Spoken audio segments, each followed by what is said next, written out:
Hey everybody, I just wanted to check in with you all and to encourage you to keep on keeping on and not give up because you signed up for this course because you need this course. So you want to go through the process of success. The first thing you want to know is that whether you didn't do as well as you intended to do or wanted to do, or you weren't able to get to the first exam, it is not too late.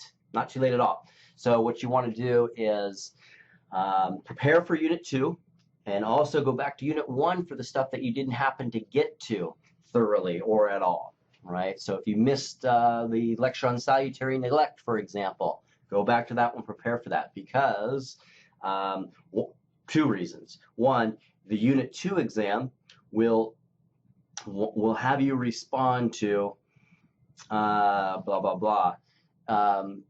The essays and identifications from Unit 1 as well as Unit 2. And the other reason is that if you get a 10% percentage score higher on the Unit 2 exam than you did on the Unit 1 exam, your Unit 1 exam will be brought up to the Unit 2 exam minus the 10%.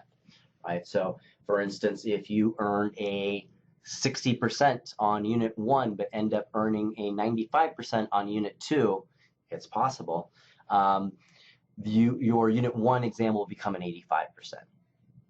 Okay, the other thing I want to point out are identifications. So let me bring up the syllabus right here. Let's go through it. Go to identifications. The first thing you want to draw your attention to is the length. I often get identifications that are sometimes a sentence, not even quite a sentence, maybe 2 sentences. They should be at least 5 to 6 sentences. Sometimes 2 paragraphs, each 5 to 6 sentences. So that would be maybe 10 to 12 sentences, just depending on the identification. The thing you want to keep in mind is there's 2 parts to this. One is to give just the basic information, the who, what, where, when, why, and how. All right.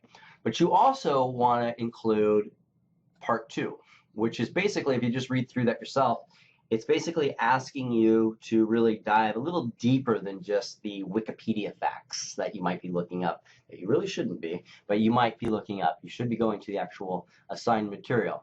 And this number 2 kind of is a reward for those that are actually going through the assigned material, because I can tell those that are. Hold on one second. Okay, I'm not sure exactly where I was. I had a student come ask me something real quick in my actual office. So just to finish this up real quick, oh, I know what I'd like to talk about too, is make sure let's go to Unit 2. There we go. Unit 2, boom. Get through the required reading. Make sure you get through the lectures. There are 4 of them, 4 lectures with essays associated with it. There's also Washington's farewell address that doesn't have a lecture essay associated with it, but it's still important to go through the material to help prepare for the ID. Particularly go through some of the material that talks about the relevance of it today. It's not just something that a speech was given 200 plus years ago. It is something that still resonates today. So there's a couple of videos there that, for those that are out to earn a B or an A in this course, definitely will take a look at it. It's a Rachel Maddow clip that you'll want to take a look at to really understand, as well as the kind of the basics of Washington's farewell address, of what it means today. In other words, the historical significance of it. That's going to give you your 5 to 6 sentences, maybe even 2 paragraphs for that one. It's a pretty big issue, Washington's farewell address. Okay, the Unit 2 quiz is going to ask you about chapters 1 and 2, and the exam 2 is going to ask you about chapters 1 and 2 and units 1 and 2. There will be 3 lecture essays randomly picked from units 1 and 2, and there'll be 10 identifications randomly picked from units 1 and 2. Now, with the quizzes, make sure you go back and check your answers, because it'll give you the correct answer. It's just, I just want you to kind of get familiar with names, dates, and events using that stuff. even that's the case, that it's not that really demanding, these quizzes, do thoroughly read the chapters. One, out of your love of learning U.S. history, and two, to help you prepare for the final essay, right? The final essay, if you work as you go with this final essay, that is worth 25% of your grade, it'll be much easier at the end of the semester. So as you read the required chapters, or you're viewing the lectures or reading the lecture notes or any other required reading, as you come across information that helps you respond to the essay prompt that you chose, if you haven't chose one, choose one now. Write that information on one side, and on the other side, just write where you got it from, whether chapter 1, section 2, or lecture on slavery, learning objective 2.